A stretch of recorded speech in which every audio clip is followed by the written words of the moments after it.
sunana Muhammad Awal Kwantagora. Najidda Muhammad. Hakika ni na haife ta. Ya tace ta ciki na.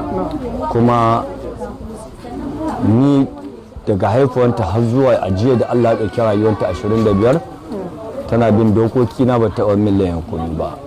In fact a tsakanin harshe da haƙori ko da ma an samu ni na haife mata saboda ladabi da biyayya da da'a da take mini.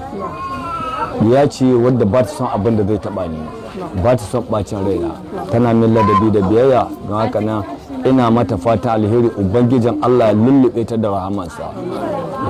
To akwai kamar labarai da suke cewa wani takamaiman dalili ko abin da ya sanadin mutuwar ta, kamar menene dama yake damunta ne?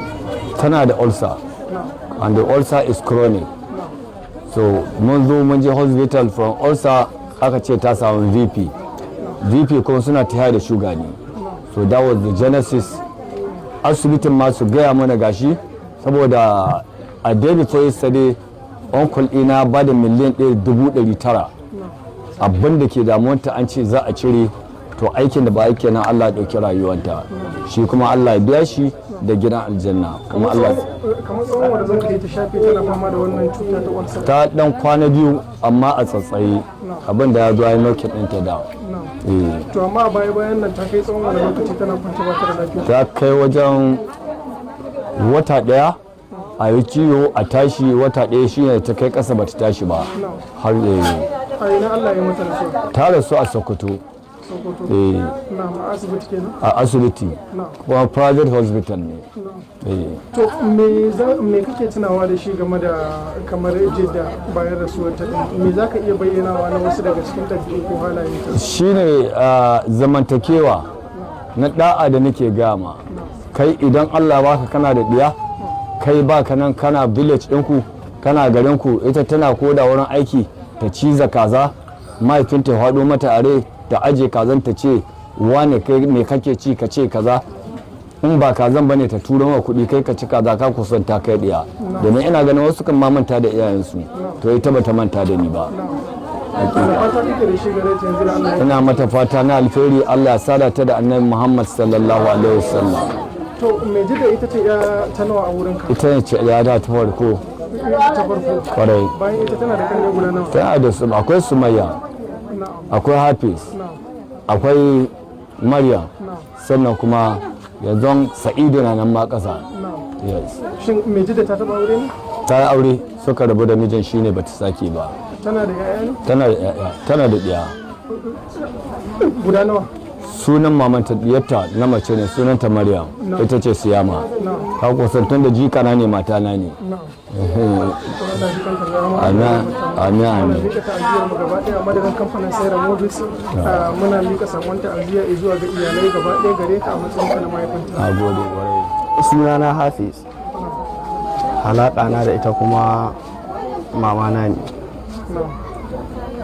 Mama kamar ce yaya ne, uwanmu ɗaya amma dai matsayin uwa take a wurina. To me za ka iya bayyanawa dangane da abin da ya yi sanadiyar rasuwar jidda da kuma tsawon lokacin da ta shafe tana wannan jinya? Su sanadiya kasar mutuwa na zuwa ta kowane gehe ko ba haka ba, kuma shi ciwon ajali ko ba sanadi yana zuwa. So in ajali ya zo koya ni za a mutu.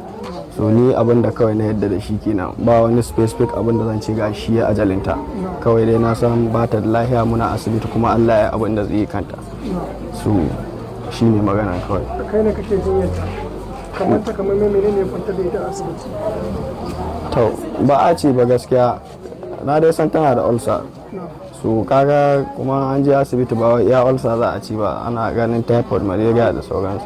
So kaga ya dama dai ciwon ajali shi bai da wani specific abin da za a ci, komai ana iya gani. Tsawon wani lokaci ta shafe tana kwanta da ita mutum yake jinya?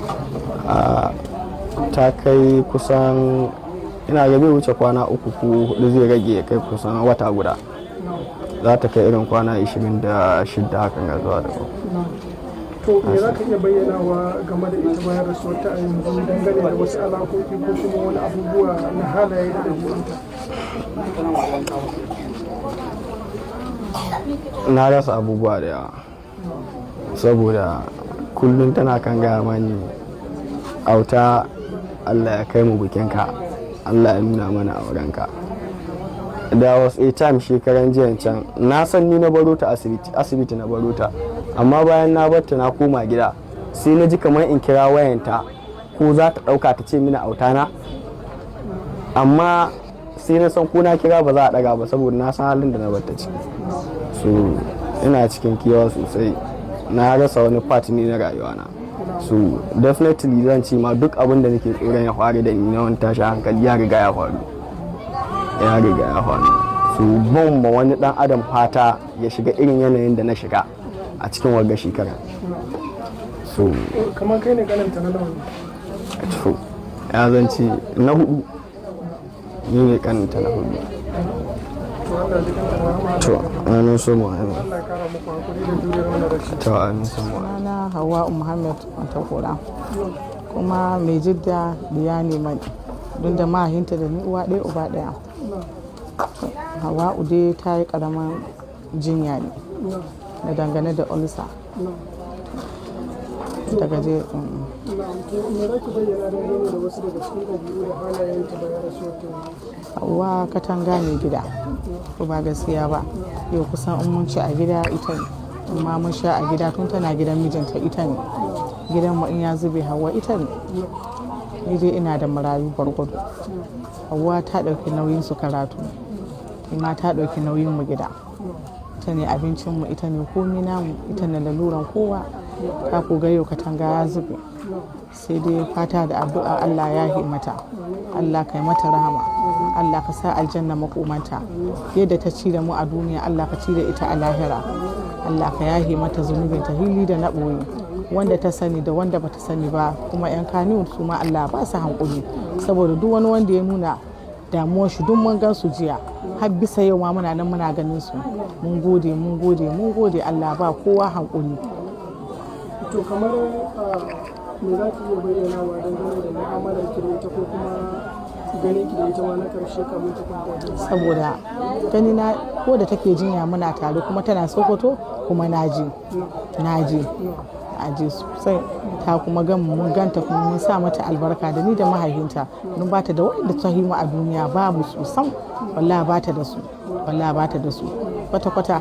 Hawa kuma mutum ne mai mutane, kuma inda za ka je wurin zana'idanta da sauransu ai kaga alama. Hawa kowa nata ne, ita bata da kyama, bata da shi sam. Hawa kowa nata ne, Allah kuma ya yahe mata. Tana ɗaukar nauyin marayu da dama, tana ɗaukan waɗanda ba su da shi da dama, mun sani ta yamma sai dai a zo a yi mana godiya. To ka gani alaka mai girma, don ni nake bi mu ubanta, uwan mu ɗaya uban mu ɗaya, mu kenan. Allah kai mata rahama, Allah ka sa aljanna makomanta, yadda ta bani zanin ɗaura Allah kai mata sutura a gidan aljanna. Ta ba marayu, tana ɗauke da su, da marasa iyaye duk tana tare da su, ga suna kashi-kashi. Allah ya mata, Allah kai mata rahama.